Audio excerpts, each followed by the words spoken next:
Thanks, Santosh. I'm Dave Bly from Columbia, Computer Science and Statistics, and I'm going to talk about scaling and generalizing approximate Bayesian inference. Please interrupt with questions. This talk is really long, so I'm happy to not get through the whole thing. Is there a question already? Okay. Okay. So first I just want to show you some pictures of some results that we've gotten using the kinds of algorithms I'm going to talk about today. This is an overlapping community structure discovered in a big 3.7 million node network of US patents. This is a picture that we'll get back to later of topics, word patterns that were uncovered from a big collection of 1.8 million articles from the New York Times. This is a population genetics analysis of discovering ancestral populations in a big collection of 2 billion genetic measurements. This is the Pritchard-Stevens-Donnelly model, if you're familiar with that, the admixture model.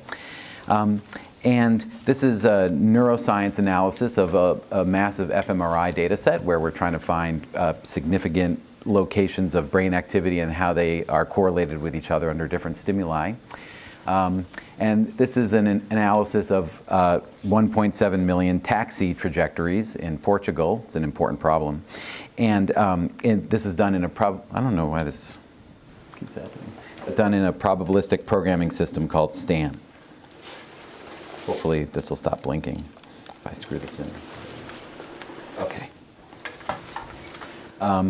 So all of those pictures that I went through quickly are implementations of what I like to call the probabilistic pipeline, where it's really very common, it's so common we don't even talk about it, where we take our knowledge of a domain and a question we want to ask of the domain, we use it to form a probability model, make assumptions about the data that involves hidden and observed quantities.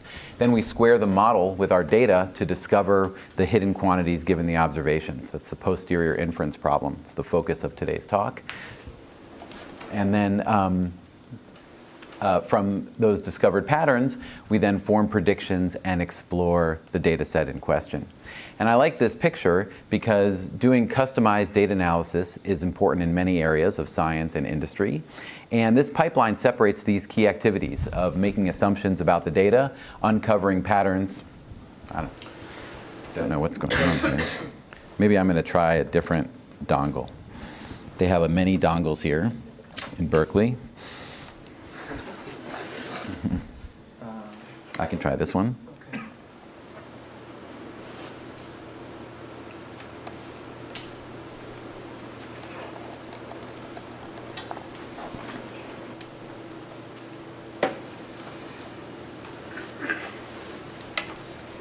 It's the HDMI one. It's blinking more, yeah. Okay. I think this one, I think, all right. is a little more reliable. All right. I just don't want a seizure, you know. We might still need this plugged in for the... I won't use the, it's okay, we'll skip the remote.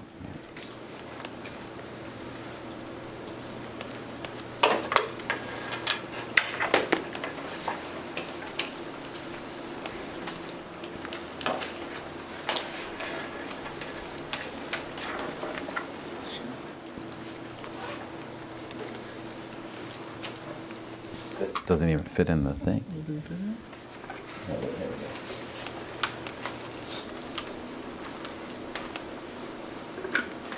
Now oh, there it goes. Okay, good.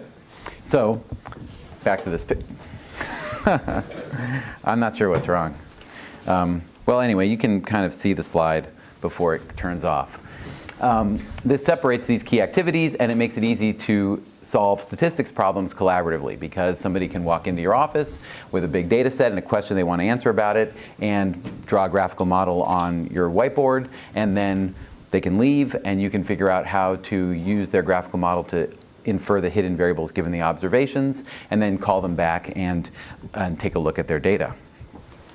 Now you can see from this picture that the key,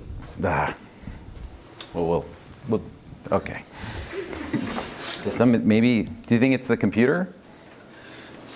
It's good. This is the test run for today's session. Can we load your presentation on another laptop? Yeah, sure. Okay, I've got one here. People have questions meanwhile? Yeah. Let me put it on a, I have like a zip drive I can put it on.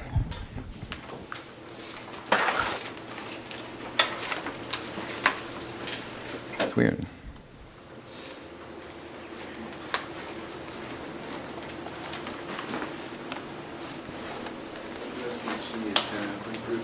Is that right?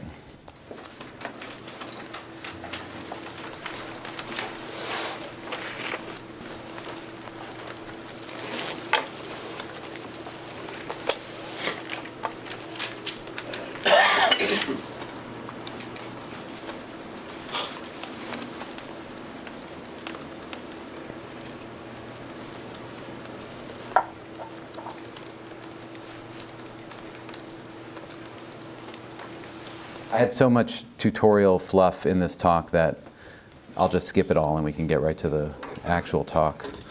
So this isn't going to cost us any time.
Can I use this too? Yep.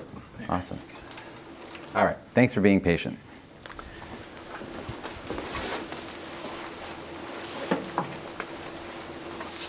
Okay. Posterior inference is the key problem. How do you condition on data using your complicated assumptions and uncover the hidden structure? Okay. So let's get into it quickly. Probabilistic machine learning. What's this all about? It's about probabilistic machine learning. A probabilistic model is a joint distribution of hidden variables and observations x. We wrote that down, P of z and x. This inference problem where this is where we make our assumptions about the data. The inference problem is where we condition on our observed data and infer the hidden structure that we imagined lived in that data from it. And inference about the unknowns comes through the posterior distribution. This is the conditional distribution of the hidden variables given the observations, P of z given x in this generic notation, which many of you know is simply the joint divided by the marginal probability of what we're conditioning on, also called the evidence. Now the issue is that for most interesting models, this denominator is not tractable to compute. This is a computational challenge to machine learning. And so we have to appeal to approximate posterior inference. So today, I'm going to talk about variational inference. Later, you'll hear about MCMC and how to scale MCMC up. This is about variational inference. The basic idea behind variational inference, so all of those pictures I showed you were a solution to this posterior inference problem. How do I get P of z given x under different ways of assuming what x is and how what z is and how z interacts to produce my data x. And what variational inference does is turns that inference problem into an optimization problem. And so here's the idea. This is P of z given x. This is what we want, the posterior distribution of the hidden variables given the observations. And what we do is we posit what's called a variational family. This is a family of distributions over the hidden variables q that's indexed by some parameter nu. All right, so I drew that here as an ellipse. This is, in every point in this ellipse is a different realization of this variational family, a different distribution over z. Okay? You start with some particular realization of that distribution, nu init, and what you do is you optimize, you adjust those parameters to find nu star, the particular variational distribution that is closest to the posterior that you care about, the target. Okay, and so that closeness is measured in KL divergence, KL between Q and P. Okay, you can use other divergences too, but here we're going to focus on KL divergence.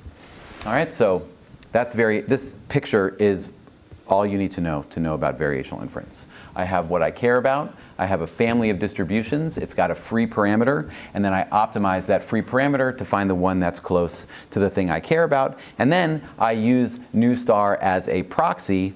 I use Q of Z given nu star as a proxy for the exact posterior that I can't actually compute. Okay, and in case you're interested, other divergences link to other kinds of variational algorithms like expectation propagation, belief propagation, and so on. All right, so here's another picture to show you this in practice. This is a common example, the mixture of Gaussians. Okay, and so it's hard to see here, but what we have here is data that's drawn from a mixture of Gaussians. You can see these little clouds of data points here. And what we're going to do is try to approximate the posterior distribution of the cluster means given this under a mixture of Gaussians model with this data. All right, and that turns out to be an intractable posterior inference problem if you place priors on those cluster means and so on.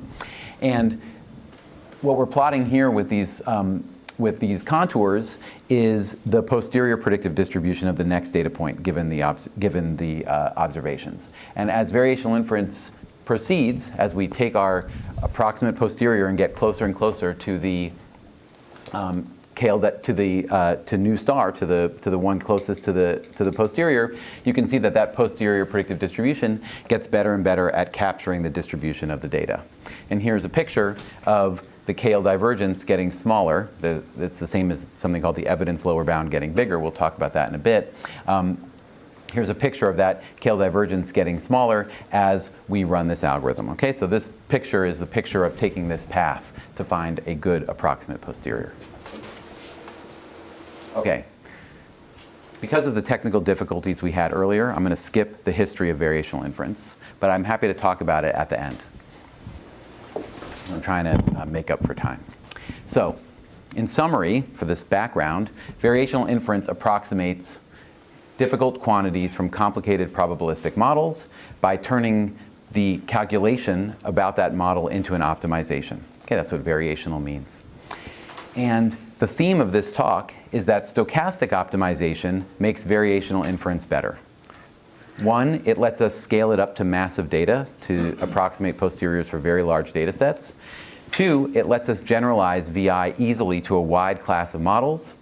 And three, it lets us apply expressive variational families and something called amortized inference, which I'll mention at the very end. Okay, so that's the idea. Stochastic variational inference turns inference into optimization, and stochastic optimization takes us to a new place in terms of variational inference. Okay.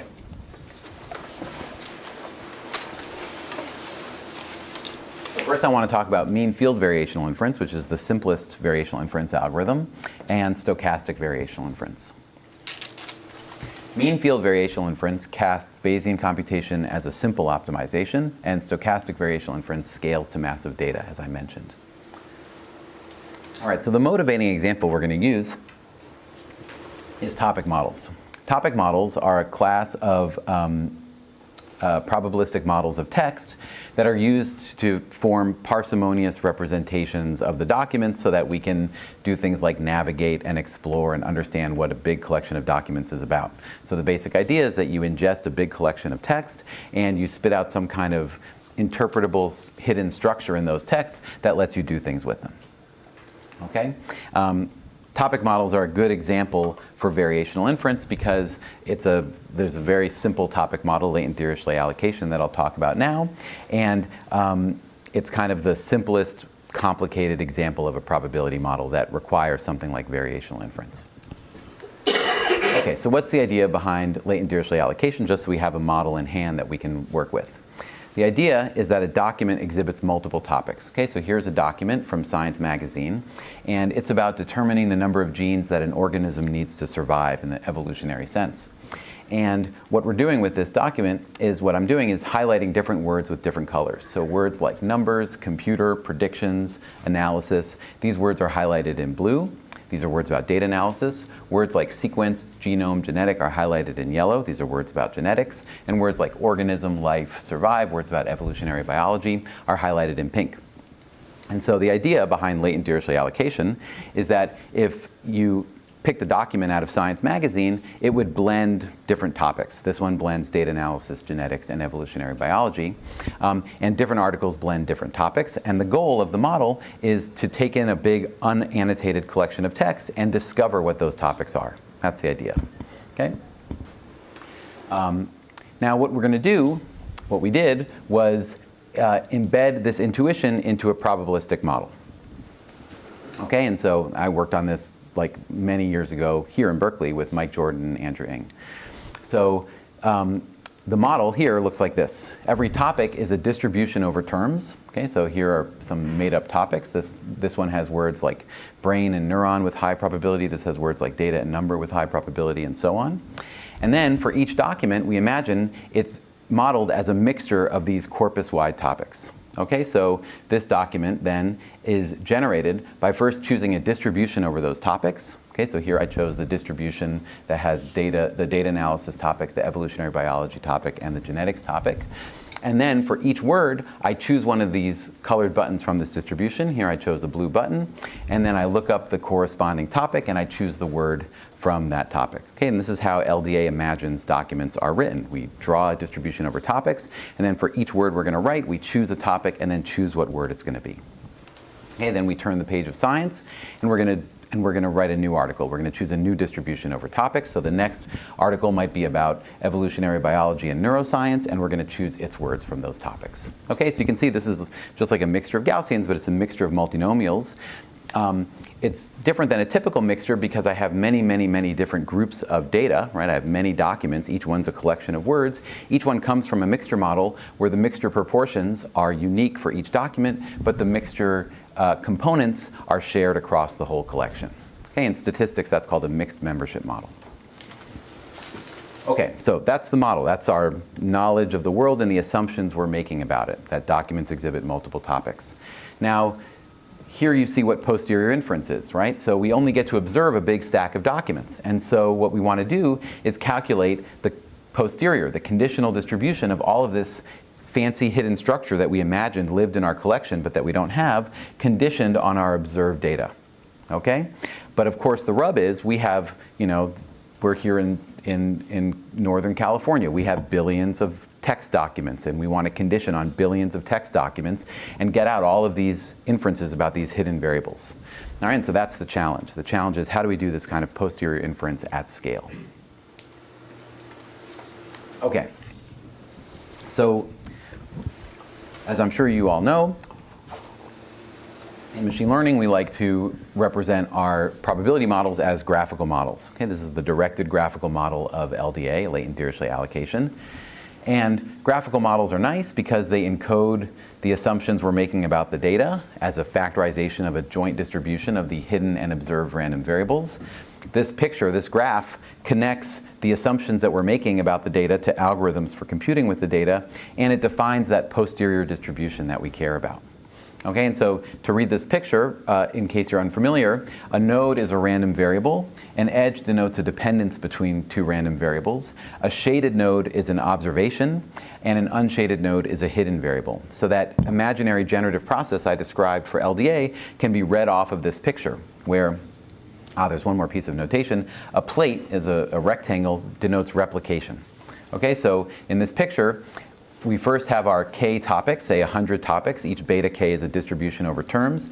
And then for each document in the collection, I choose a set of topic proportions theta from a distribution over topics. And then for each word, I choose a colored button z, and then I choose a word from the corresponding topic. Okay, so you can kind of see how that algorithm for generating data is encoded in this picture, right? And then that the nth word of the dth document depends on the button that it is associated with, and of course on the topics in order to look up the distribution over terms attached to that button.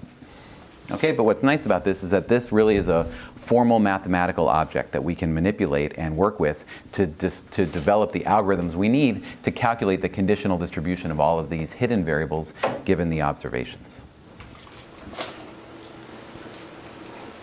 any of these Moses. components be replaced with worst case assumptions? And would that change things? Can any of these arrows be replaced with worst case assumptions? That's a good question. I haven't thought about that. I now would like to. I wish this talk were over and I could go think about it now. That's a great question.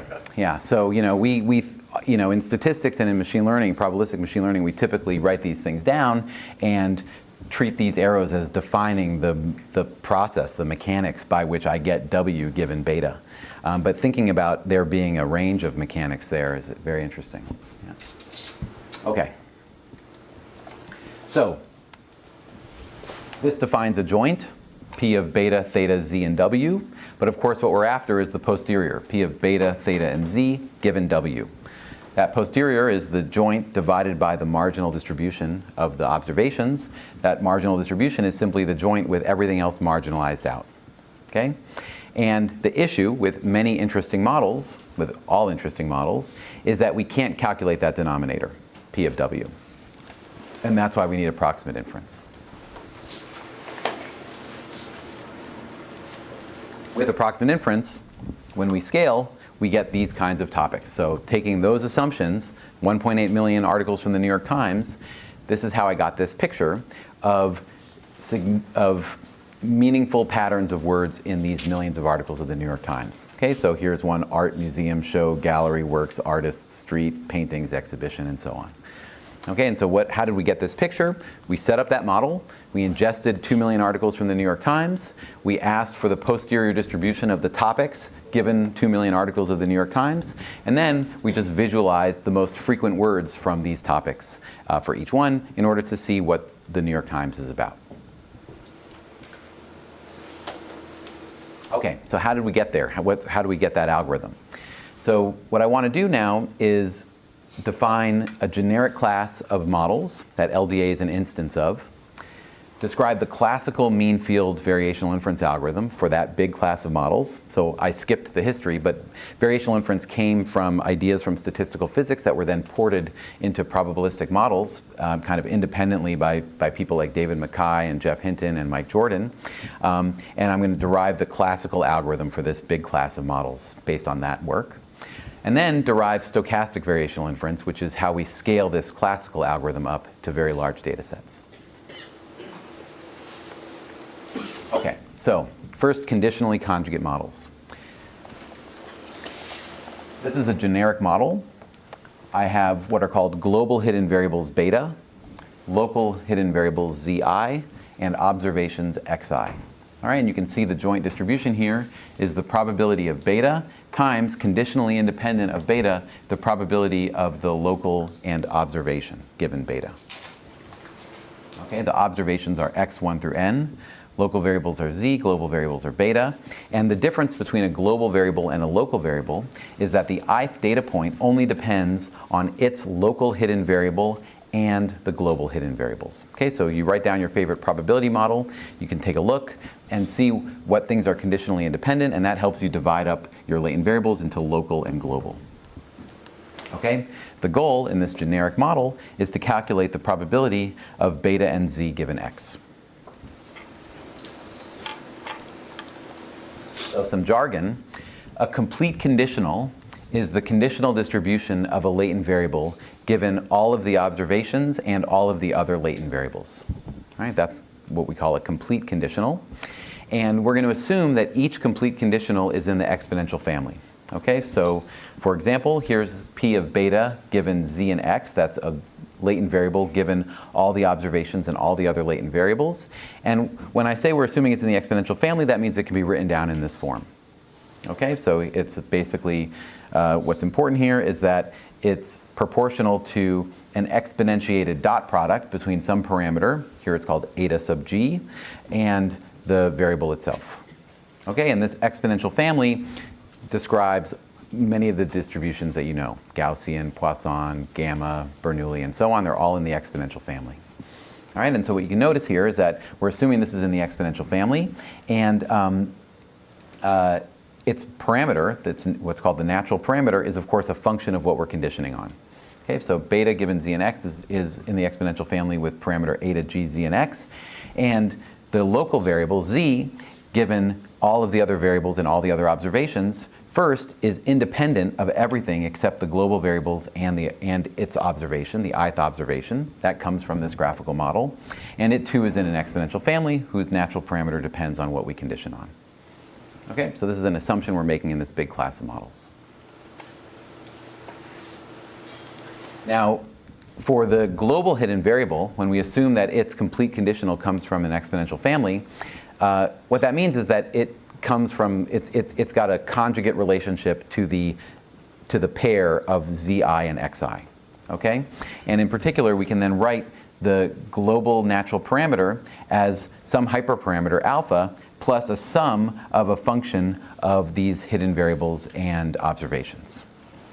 Okay, and what this describes is, again, common relationships that you know, like the relationship between a Gaussian mean and a Gaussian random variable, the relationship between a beta prior on bias of a coin and coin flips, the relationship between a Dirichlet and a multinomial. These all can be written in this way, where the original distributions have this natural exponential family form, and the conditional distribution of, say, the bias of the coin has a form of a hyperparameter plus a sum of some sufficient statistics of observations and hidden variables.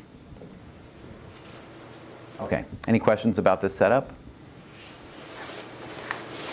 So this setup describes many models, okay? Bayesian mixture models, factorial models, matrix factorization models like factor analysis, PCA, CCA, Bayesian nonparametric models like Dirichlet process mixtures and hierarchical Dirichlet process mixtures, certain multi-level regression models like linear regression, probit regression, stochastic block models for community detection, mixed membership models like LDA, and other variants of mixed membership models. Okay, so they can all be shoehorned into this setup.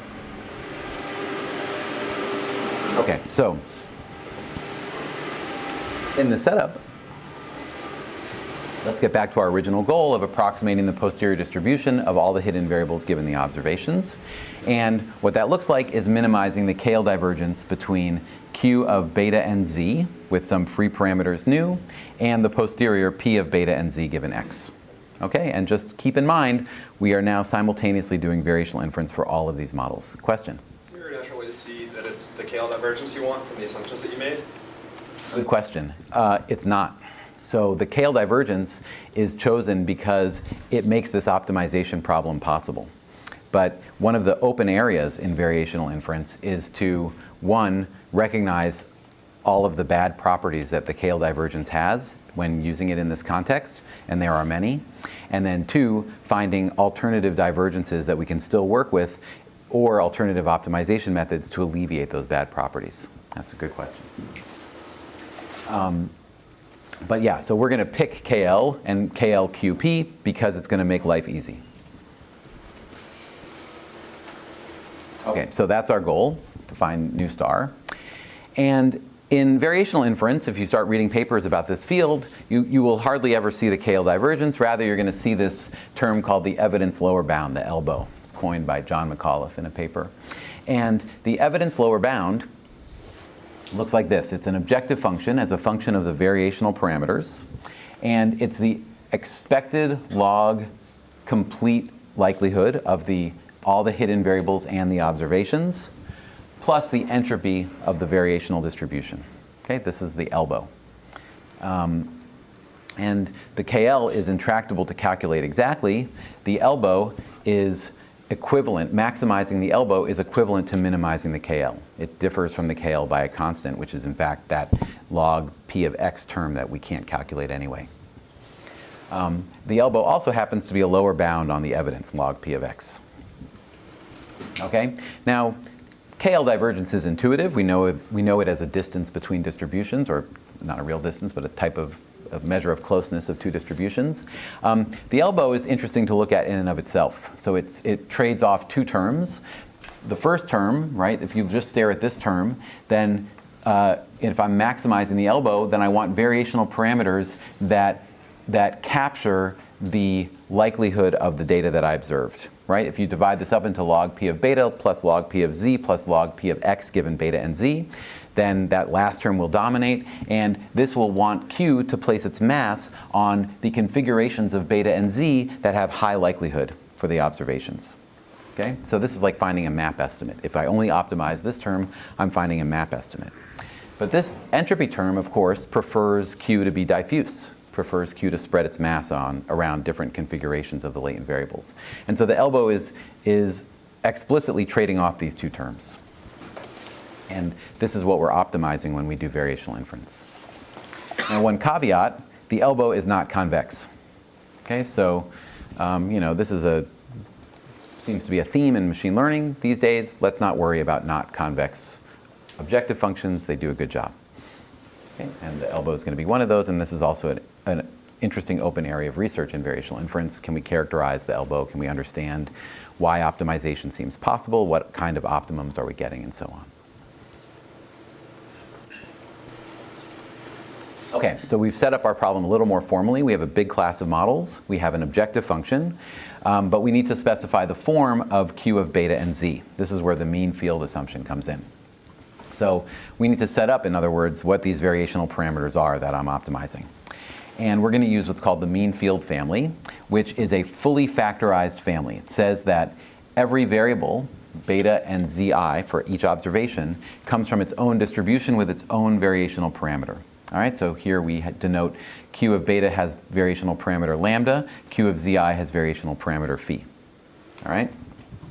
Now, if you're a statistician, this looks really crazy, right? This is just a bunch of disconnected random variables. There's nothing connects these to each other or to anything else. Okay, everything is just free. And that's true. So this is a completely free family of distributions where every variable has its own marginal distribution and every variable is independent of every other variable. But the idea, of course, is that through the elbow or the KL divergence, we are connecting this distribution to the posterior that we care about. All right, and so what we're doing when we do variational inference is tweaking these knobs, turning the knobs of these marginal distributions of each of these variables so that the corresponding factorized distribution is somehow close to the posterior here. So you can immediately see that we will never capture posterior correlation this way, right? We can't tell you what the posterior correlation is between two variables because we can't capture it in Q, but we can capture very complicated collections of marginal distributions of each hidden variable. All right, so topic 1 can be about neuroscience, topic 2 can be about data analysis, topic 3 can be about genetics, thanks to this idea that I can tweak each marginal separately. Every topic has its own distribution. Okay, so that's the mean field family, but of course it's not yet fully specified. We need to understand what these parameters are, and we're going to assert that each factor is in the same family as the model's complete conditional. So if the complete conditional of beta given z and x is a Gaussian, then Q of beta given lambda is a Gaussian with free parameters lambda. Okay? Okay, so now everything is completely specified, and we can optimize the elbow.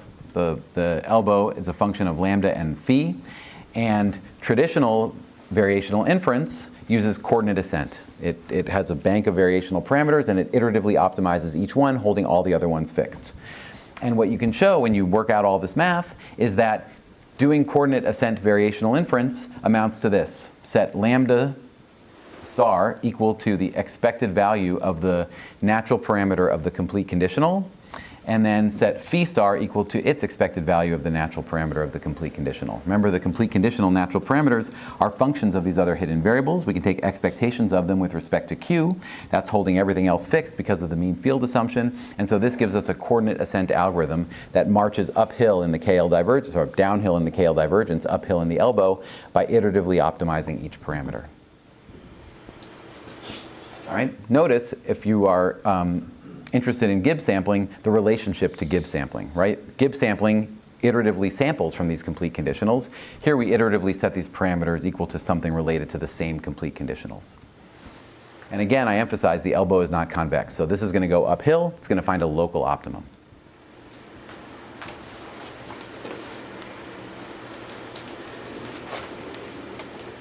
So let's get back to the example. Here's the LDA graphical model. The local variables are the per document variables, okay? The colored buttons and the topic proportions. So these are the locals in our family of models. The global variables are, of course, the topics, the distributions over terms. All right, now here is the mean field variational distribution for that model. Everybody gets its own distribution. Every topic has its own distribution. Every document's topic proportions has its own distribution. Every word in every document has a colored button, and it has its own distribution phi. In this case, a categorical distribution over k elements. Okay, and so we can just run that algorithm that I explained, and you take this article that we saw from the beginning. We ask for 100. So what we did here was we took a collection of 17,000 articles with this first algorithm. That's a big collection, and asked for 100 topics. Okay, then we took this article. We did variational posterior inference with this article to get its posterior of its topic proportions, and here's the picture of those topic proportions. Right, this is running variational inference and then calculating the posterior topic proportions. And you can see that even though there's 100 topics, only a handful of them are somehow activated. And we can look at the most frequent words from the most frequent topics for this article. And you see things like genetics, evolutionary biology, diseases and survival, and data analysis. Okay, so in other words, positing the model using variational inference gives us this meaningful hidden structure through the posterior distribution of a model. Okay, and so this is classical variational inference now. This is describes 25 papers from the 90s and 2000s, which each did this for a different model. Okay, the input is a data and a model. Initialize your variational parameters randomly. First, set each local parameter to its optimum. Then set the global parameter. Here I'm using that conjugacy result. And you repeat until the elbow has converged. I emphasize that this class of models has many, many models under it. Okay, so now you can use this algorithm for all those models. The problem is that it's inefficient, right? And let's go back to the algorithm. For each data point, so let's take topic modeling as an example. I initialize my topics randomly, so at first the topics mean nothing, right? I have 20,000 articles, the topics don't mean anything.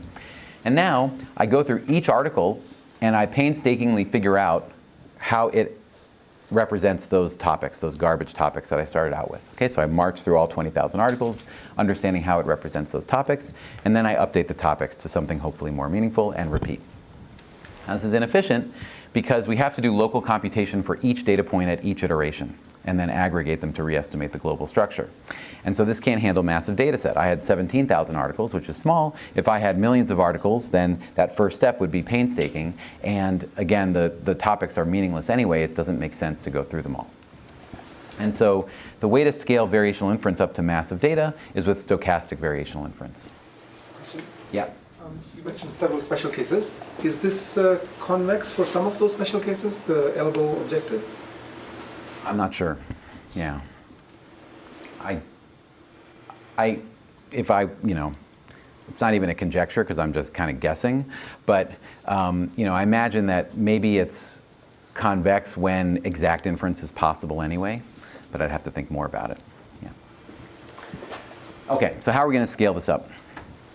Stochastic variational inference has this computational flow. I've got a massive data set. I've got a model that I'm trying to do approximate posterior inference on. I'm going to subsample some data from that massive data set. I'm going to infer the local structure of that subsampled data. And then I'm going to update my idea of the global structure from that local structure and repeat. Okay, and you can see I'm avoiding this problematic piece of marching through my massive data set at each iteration. And this is going to get us much faster estimates of the posterior. Okay. How many of you are not familiar with stochastic optimization? Good. That is nobody. So, stochastic optimization, I will make up more time and review it very quickly. Herb Robbins, invented by Herb Robbins and Monroe in 1951. And the idea is simple. Replace the gradient with cheaper, noisy estimates of the gradient. Okay? I'm trying to march up a hill, and even if I don't know exactly where to go, if I have noisy estimates of where to go, I can repeatedly march up those noisy estimates, and eventually I'll get to the top of the hill. All right, this is guaranteed to converge to a local optimum when we have these kinds of non-convex objective functions like we do today. And this algorithm, 60 whatever years old, has enabled modern machine learning. Okay, without stochastic optimization, none of the things that machine learning is doing here and around us in a big radius would be possible. Okay, that's really, this idea is letting us scale everything up. Robbins. So, formally, we have noisy gradients. I'm going to denote those gradient hat of an objective function L. And what I'm going to do is I'm going to march with some step size rho t according to that noisy gradient. So what does this require for it to work? Well, since all of you are familiar, you all know, it requires unbiased gradients. That means that even though this is a noisy gradient, if I were to take the expectation of that noisy gradient, I would get the exact gradient. So that's unbiasedness. And it requires that the step size sequence rho t follows what's called the Robin-Monroe conditions, which in plain English say that I'm conservative enough that I'll get to the top, but I'm not so conservative that I can't reach anywhere. Okay? And so there are these conditions on rho t. So for the elbow, there's something called the natural gradient, all right, which is a type of gradient that's appropriate for probability distributions. And the natural gradient of the elbow, of the global variables, looks like this. Okay, again, I'm appealing to that conjugacy result. It's alpha plus a sum of expected sufficient statistics for these local terms minus the parameter itself. Okay? And these expected sufficient statistics are taken under the optimal local variational parameters for that sufficient statistic. So what I'm going to do is construct a noisy natural gradient very simply. I'm going to subsample from my data, get one data point uniformly at random, j. And then I'm going to calculate this scaled natural gradient. All right, this is a typical vanilla application of stochastic optimization at this point, where I'm subsampling data and then scaling my gradient appropriately. It's a good noisy gradient. Its expectation is the exact gradient. It's unbiased, and it only depends on the optimized parameter of one data point, okay, which means it's cheap. Okay, so I grab one document, see how it exhibits the topics, scale it, and then change my topics according to that one document. Okay, so now here's stochastic variational inference. My input is the data and the model. I initialize my variational parameters randomly. I set my step sizes appropriately, and I repeat forever. I sample a document. I set its local parameter. I set what's called the intermediate global parameter, okay, which is basically this scaled natural gradient. And then I update my global parameter according to that scaled stochastic natural gradient. All right, and this has this exact computational flow, right? Grab a data point, look at its local structure, that's calculating the local variational parameters, update the global structure, that's moving the global variational parameters a little bit in the direction of the way that the local and the data pointed us to. Yeah? I had a question on the previous slide. Does that P of t change over time? In the classical setup, yes. So the classical setup, the sum of the squares of rho t has to be less than infinity, but the sum of rho t has to diverge. That's this, I can get anywhere, but I'm conservative enough that I can get to the top. Although, you know, that's 1951. You keep going, and now constant learning rates and adaptive learning rates, and there's all kinds of stuff around the learning rates that we've been looking at, and also helps in this setting. But here, this is just the vanilla. Yeah. Okay. Good. Okay, so I mean, I already used LDA as the example. I sample a document, I estimate its local variational parameters using the current topics, form intermediate topics, and then update the topics. Okay, and why is this good? So here's a graph. So we're analyzing Wikipedia here. Okay, for whatever reason, we're fitting a topic model to Wikipedia, and in the x-axis is the number of documents that I've seen at the log scale. Okay, so this is how much computation I've done at the log scale. And the y-axis is perplexity. You can think of it just as an assessment of model fitness. How good is my model? Where lower numbers are better. Okay, so let's start with classical 1999 variational inference. We march through all the documents. We start out with garbage topics. We then analyze every document in Wikipedia according to those garbage topics. We can handle about 100,000 with the classical algorithm. And we get our first set of topics, and then we evaluate them. Okay, and that gives us this point. Then we march through 100,000 documents again. Remember, it's at the log scale. And we get this point. And we get better and better and better each time. Okay, that's classical variational inference. But with stochastic variational inference, look at this green line, I can handle all 3.5 million documents, in theory, anyway. I mean, not in practice too, but I can imagine the corpus contains all of them, even though I haven't analyzed all of them at any point up to 3.3 million. And at each iteration, I grab a document or a little subset of documents, I update the topics, I immediately start doing better and better, so that by the time I've done as much calculation as I've done for the classical algorithm, I already have a much better idea of what the topics are. Okay, so this pays dividends in this case. There's a tiny bit of extra computation for the stochastic case, but it's essentially lined up here with number of documents. Okay, and as you see more and more, you get to a better and better fit, and in fact, you get a better fit than the batch algorithm gives you. It's interesting, but with stochastic optimization, even with the same population of documents that we're using for the batch algorithm, for the classical algorithm, we still get to a better model. Machine learners have seen this across problems, that using stochastic optimization to fit a non-convex objective function gets you to a better place than using something like coordinate-wise optimization. And Leon Botou has some interesting theories about why that's the case. Okay, and that's how I got this picture. All right, so in 2001, when Mike and Andrew and I were working on this, we never would have been able to analyze this many documents, but thanks to stochastic optimization, we can. Okay, and that's how I got this picture and this picture. And as I mentioned, now you can scale up many, many different models. So one exception is time series models. These are not technically in that class of models that I described, although Emily Fox has great work on how to scale up time series models using stochastic variational inference. Here, Yeah. is there any effect of choosing a better unbiased estimator, or we accept Choosing a biased estimator? a better unbiased estimator? Ah. It depends on what you mean by better. But so we'll talk about this in the next part of the talk. There's bias and there's variance. And so often there's this trade-off that we can pay more to get lower variance gradient, and that can help. There's also work, again, this is from between 1951 and now, on thinking about biased gradients, right? So we know in statistics that in statistics we used to only care about unbiased estimators of things, but then it started looking good when we sacrificed some bias for a large reduction in variance, and I think the same is happening in stochastic optimization too. So looking at biased gradients, like using things like annealing and things like that, and other ideas like that, we can do better, yeah.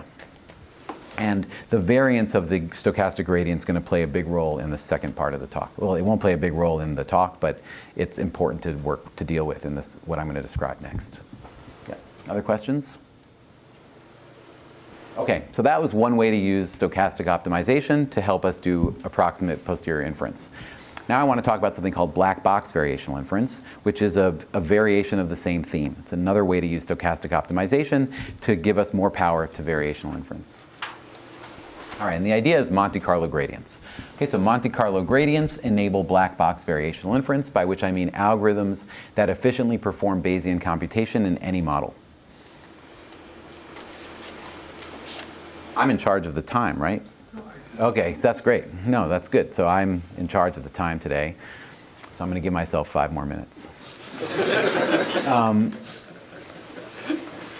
Here's the thing. So I gave you this nice picture. So intuitive, and we want to scale things up, but we also want to make things generic. So one issue with this picture that the picture does not reveal is that going from your scientist collaborator at the whiteboard to an algorithm for calculating her posterior distribution can take a long time, can take years and months. And this is especially true for models that are not conditionally conjugate. So in the first half of the talk, we made some progress by setting up these conditional conjugacy assumptions and showing that it's a pretty big class of models that they capture.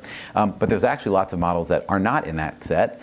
And for those models, it's especially hard to develop algorithms. And some examples are discrete choice models, which are common in economics and in political science, Bayesian generalized linear models, even logistic regression, I'll show you in a bit.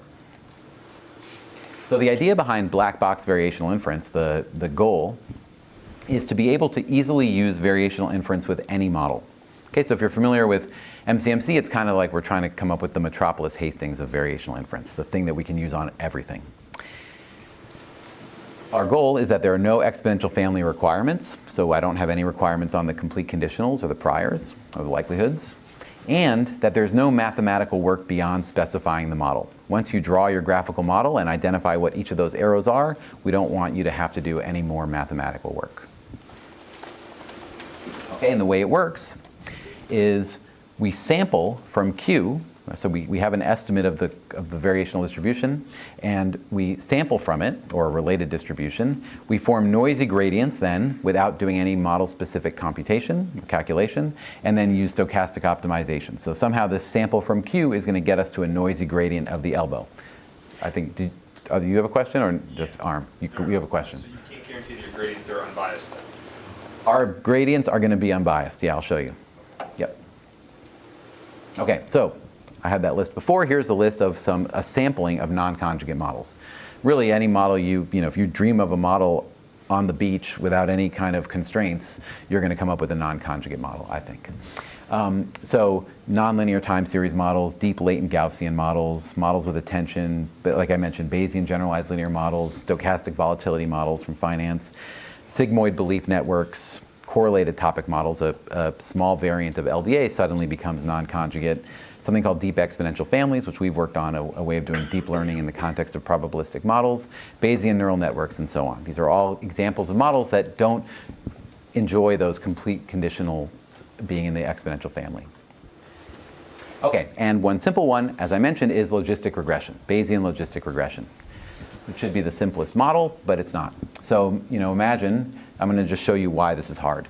The data are pairs, xi, yi, where xi is a single covariate, a single feature, and yi is a binary label, and z here are the regression coefficients, okay? And so the model is that we have a Gaussian prior on the regression coefficient, and then y given x is a Bernoulli whose parameter is the sigmoid applied to z times x, okay? This is a one-feature logistic regression model.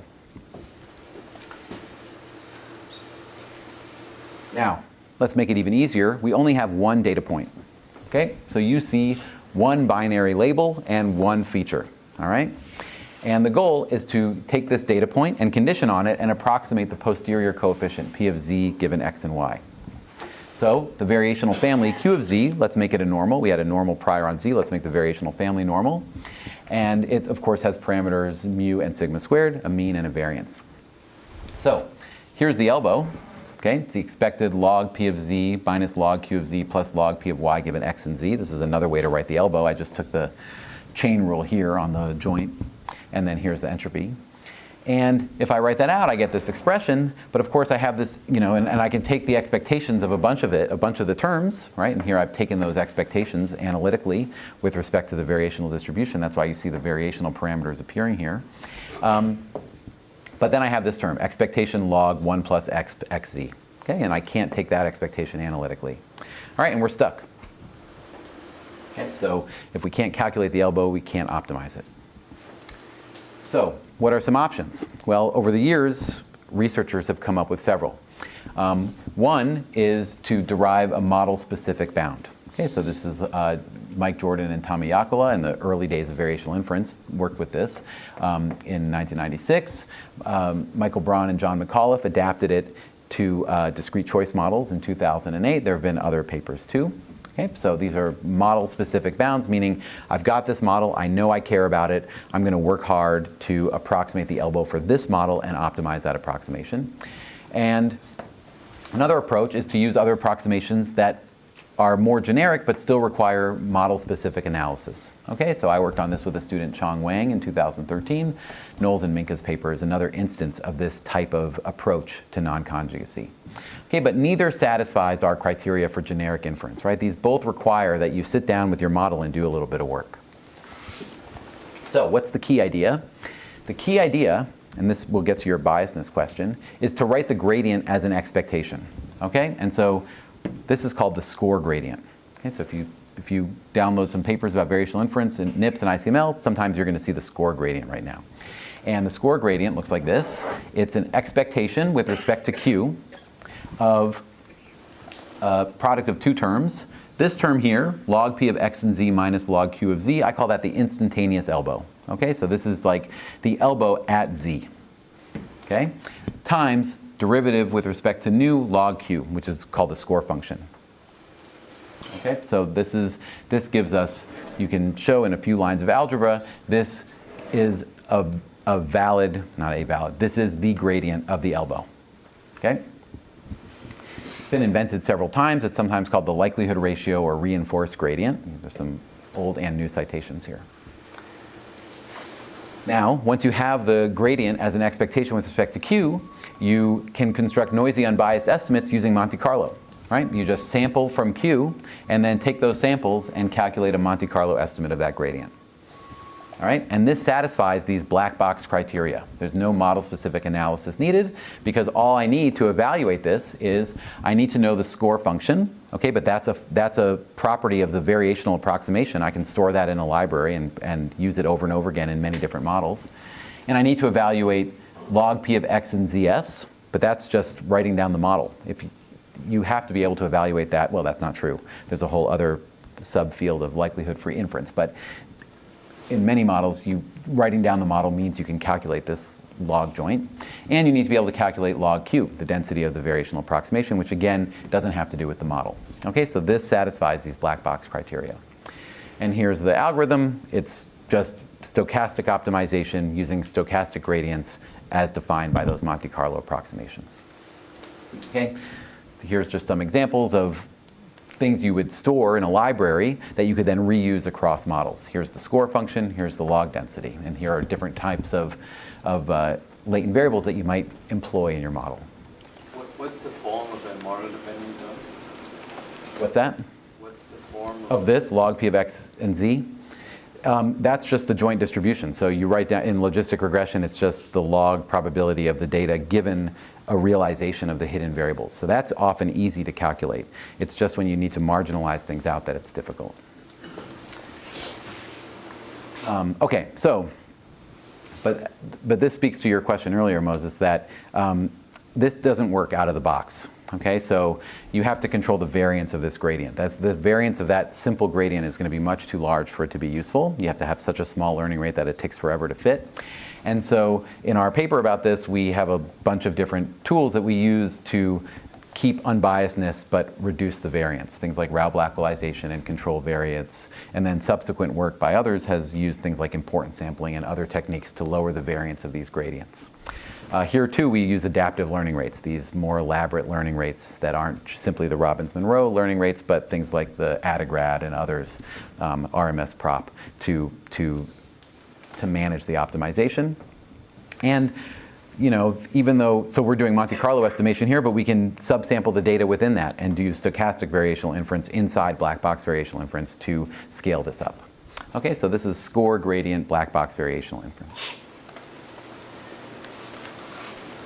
And we, for example, have used this to fit these kind of complex, deep exponential families. I'm out of time, I won't go into what this is, but it's basically an adaptation of deep representations to probability models, where Radford-Neal really wrote down this model in 1990, but what flummoxed us until now was how to do inference in this model. You could only do it with a couple types of distributions here, sigmoid belief nets with model-specific ways of handling the non-conjugacy. But now with black box variational inference, for example, you can fit these kinds of models with many different types of priors and assumptions inside these layers. This is how we did this, what's called topographic factor analysis for fMRI data. Here, what the neuroscientists wanted just did not line up with complete conditionals being in the exponential family, as much as we were trying to strong arm him into doing that. And so we worked on we used black box variational inference to fit this complicated model. And black box variational inference is what lets us now take variational inference and use it in probabilistic programming.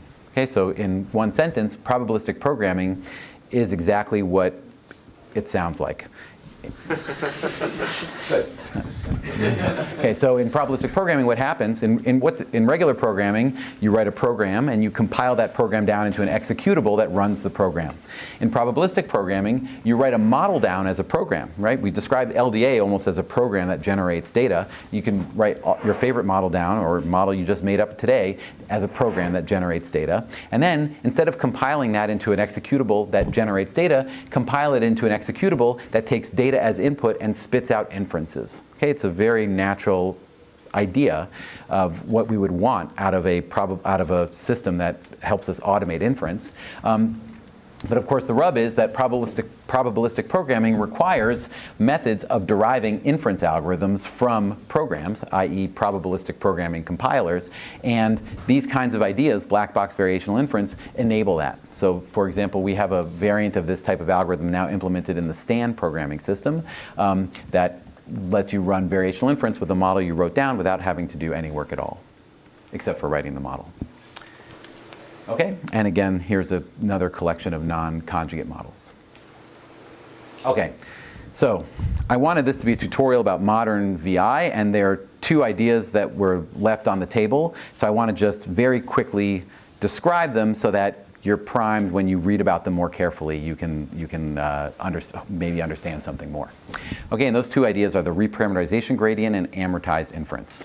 So I described stochastic inference and black box inference. The reparameterization gradient is another way to express the gradient of the elbow as a expectation and use Monte Carlo, but it uses transformations. Okay, so the idea in the reparameterization gradient is that I write my latent variable down as a transformed latent variable, for example, a transformed Gaussian. And if I can do that, and if log p of x and z is differentiable with respect to z, with respect to the latent variables, then I can write my gradient this way. Okay, so this is a expectation with respect to a alternative distribution of the derivative of the instantaneous gradient with respect to the latent variable itself times the derivative with respect to the variational parameter of the way that we transform the hidden variable into this transformed variable that we're taking the expectation with respect to. The key idea is that this expectation does not depend on the variational parameters. That's what's nice. And so then this makes it easy to, then using Monte Carlo here is very efficient and good. So that's one idea that you'll see. Another idea that you'll see is called amortization. This is the key idea behind what's called the variational autoencoder. And it's also very simple. Amortization simply says that the variational parameters are a function of the input. Okay, so in this entire talk, the variational parameters were these free knobs that we could turn. But we can imagine modeling the variational parameters themselves. We can make them a function of the input that we have taken in that we are trying to calculate the variational parameters of. And the advantage there is that when working on future data, you can get fast estimates of their variational parameters without having to run another optimization. Okay, and this is the variational autoencoder is an instance of this, where the model is a deep neural network plus Gaussian noise, and the variational parameters are also a deep neural network. Okay, so I know maybe it was even a mistake to show these two slides, but I just wanted to mention the reparameterization gradient is one where you transform the latent variable, and this gives you some advantages in terms of the resulting Monte Carlo estimates of the gradient of the elbow. And amortization is simply a way to generalize variational parameters so that you can do better in the future, or at least faster. Okay? Good. So this is the picture I showed you a few times. Posterior inference is the key algorithmic problem. It answers the question, what does my model say about my data? And hopefully I've convinced you that our goal in machine learning is to make posterior inference general to many, many models and scalable to very large data sets. Okay? Variational inference turns that calculation of the posterior into an optimization problem. And stochastic optimization helps us take this path for many models automatically, for massive data sets, and in an amortized way to speed up future calculations. Okay, so my student Dustin Tran has developed a probabilistic programming library called Edward for playing with these ideas. I encourage you to take a look at it if you're interested. And here is just a short list of some open problems in variational inference that I think are interesting in terms of what is needed. And I'm totally out of time, but I'll just mention a couple things. You know, one is theory, one is better optimization, one is alternative divergences, and one is better approximations. And if you're interested in talking about any of these, either now or at the break, I'm happy to. Thanks very much. We have to break now, so please ask all kinds of questions in the break. We'll meet again at 11.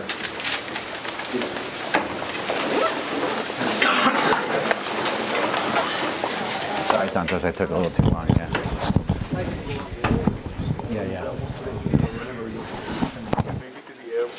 Yeah. Yeah. You Peter? Nice to meet you. Yes, they're here.